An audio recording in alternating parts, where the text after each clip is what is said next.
Congress president बन जाने के बावजूद अगर उन्हें इस तरह इस्तीफा देना पड़े तो इसका क्या अर्थ निकलता है? इतने वर्षों तक जब सुभाष बाबू ने बापू का साथ दिया तो फिर अचानक इस तरह जाने की भी कोई वजह रहेगी? उन्हें छोड़कर ही जाना पड़ा। उन्होंने अपनी स्व इच्छा से कांग्रेस को त्याग दिया है। जब बापू का ही उनके ऊपर से भरोसा उठ गया तो वो कांग्रेस में रह के करेंगे भी क्या? तुम बाप को इतना गलत क्यों समझ रहे हो? नेताजी को कांग्रेस में बापू ही तो लाए थे। तो फिर इस तरह किसी छोटी सी असहमति पर पार्टी से निकाल देना ये कहाँ तक सही है? तुम्हारी सुई अभी और लटकी है। तुम बापू को और नेताजी को एक दूसरे के विपरीत क्यों खड़ा कर रहे हो? अरे विपरीत तो है ही नहीं एक दूसरे के। एक हिंसा तो दूसरे अहिंसा के मार्ग पर निकल चुके हैं। मार्ग तो उनके अलग हुए तो क्या हुआ? लक्ष्य तो एक है। नेताजी का चुना हुआ रास्ता मुझे तो बिल्कुल गलत नहीं लगता। यदि अपने देश को आजाद करने के लिए आप एक सेना तैयार करना चाहते हो तो उसमें गलत क्या है? और जब बापू ही कहते हैं कि अपनी आत्मा की आवाज सुनो तो हो सकता है सुभाष बाबू को उनकी इसी अंतर्मन की आवाज ने ऐसा करने के लिए प्रेरित किया हो।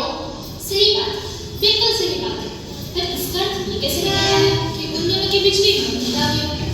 सुभाष बाबू के मन में बापू को लेके आज भी उतनी ही इज्जत है, इसलिए तो अंतर्राष्ट्रीय पटल पर बापू को राष्ट्रपिता कह चुके हैं। और तो और उन्होंने आजाद हिंद फौज की एक बटालियन का नाम भी महात्मा गांधी के नाम पर रखा है।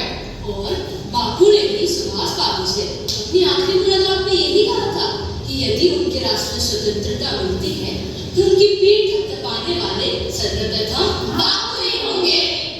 तो फिर कुछ नहीं। हमारे इस तरह आपस में रहने का फायदा सिर्फ उन्हें होगा जो सत्ता में है।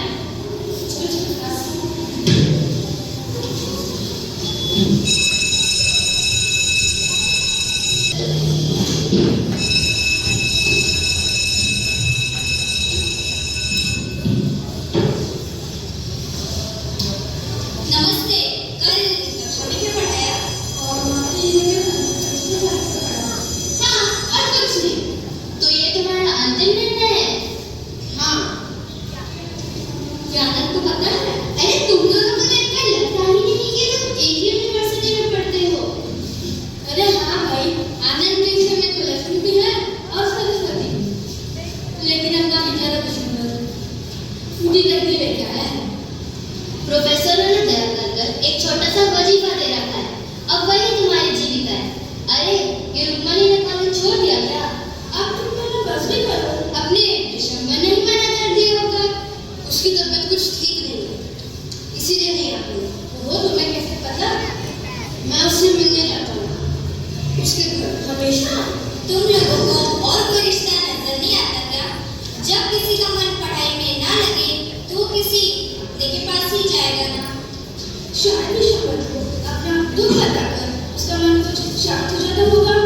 विशंबर तो आनंद के सामने कुछ बोल ही नहीं पाता। हम चलते हैं। लेकिन एक बात मैं तुमसे कह दूं विशंबर, आनंद के मन में तुम्हारे सहानुभूति का एक शब्द भी नहीं है। अरे वो तुम्हें फटकारता है, बेवकूफ बनाता है, किंतु उसके सामने कुछ बोल ही नहीं पाते। मुझ में इस विषय पर बहस करने का सामर्थ्य नहीं है।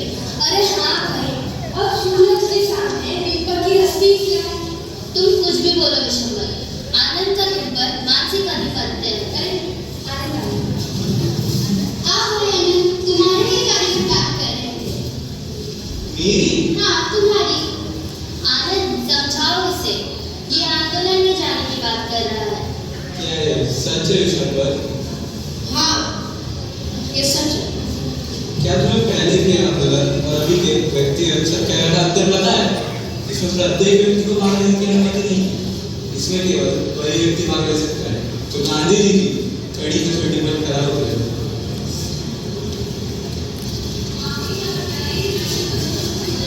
आप लोग जो कह रहे हो ना, उस पर मैंने पूरा विचार कर लिया।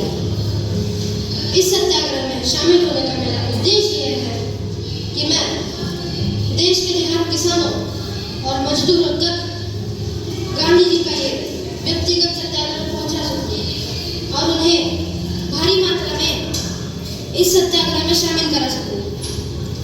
अच्छा, मैं चलता हूँ।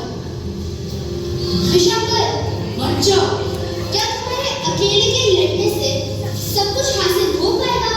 क्या तुम्हारा जाना सचमुच इतना जरूरी है? हाँ विशंबर, रुक जाओ। विशंबर, क्या तुम्हारे जाने मात्र से सब कुछ हासिल हो जाएगा क्या? हाँ, मेरा जाना महत्वपूर्ण है, क्योंकि ये लड़ाई अब सिर्फ मेरी नहीं, हम सबकी है। और मुझे इस लड़ाई में शामिल होकर अपने देश को गुलामी से मुक्त करवाना है। इसीलिए मेरा जाना महत्वपूर्ण है और मैं जा रहा हूँ अपने व्यक्तिगत सत्याग्रह की लड़ाई लड़ने के लिए। यदि आप में से कोई आना चाहे तो मुझे शामिल कर सकते हैं।